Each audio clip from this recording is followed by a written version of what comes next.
Assalamualaikum warahmatullahi wabarakatuh. Perkenalkan, nama saya Karissa Davina Belianti dengan NIM 23234032. Saya dari Prodi Perpustakaan dan Ilmu Informasi. Baiklah, pada kesempatan kali ini saya akan menjelaskan mengenai 7 unsur kebudayaan Minangkabau beserta contohnya. Tugas ini merupakan pembunuhan tugas dari mata kuliah Dokumentasi Informasi Minangkabau dengan dosen pengampu Ibu Malta Nelisa.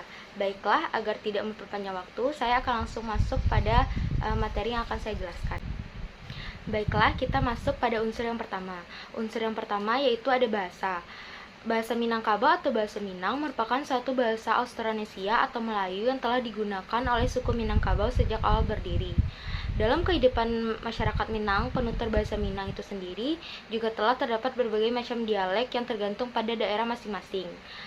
Seperti dialek Bukit Tinggi, dialek Pasaman, dialek Mandailing, dan di Mentawai menggunakan bahasa Mentawai. Unsur yang kedua ada sistem teknologi. Sebagai contoh dari sistem teknologi yang ada di dalam suku Minangkabau terdapat pada bentuk rumah adat serta bentuk desanya. Nigari merupakan sebuah nama desa di dalam bahasa Minangkabau. Nigari sendiri ialah kediaman utama yang dapat dianggap sebagai pusat desa. Rumah gadang merupakan rumah adat dari suku Minangkabau, memiliki bentuk yang memanjang serta memiliki atap yang mirip dengan tanduk kerbau. Yang ketiga ada sistem mata pencaharian. Zaman dahulu masyarakat Minangkabau melakukan barter seperti kelapa, sayur-sayuran, dan buah-buahan. Mereka menggunakan perahu atau kuda untuk mengantar barang pada saat melakukan transaksi. Kegiatan barter ini dilakukan hanya sebatas antar daerah saja. Sedangkan pada zaman sekarang ini statistik masyarakat Minang sebagai berikut: 23% berdagang, 30% bertani dan nelayan, 37% bekerja sebagai pegawai. Hasil tambangnya berupa granit dan marmer. Hasil pertaniannya berupa beras, buah-buahan, dan sayur-sayuran. Kebanyakan penduduk mengadu nasib atau merantau ke Jakarta, Bandung, dan kota-kota besar lainnya untuk mendapatkan pekerjaan yang layak di era modern ini.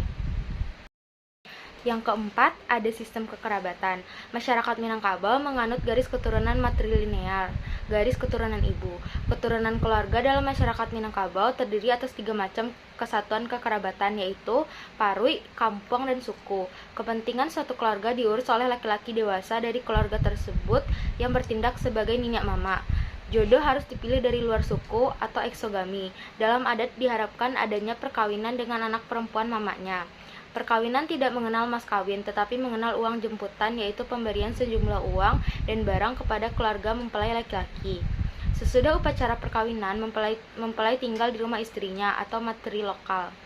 Yang kelima ada sistem pengetahuan.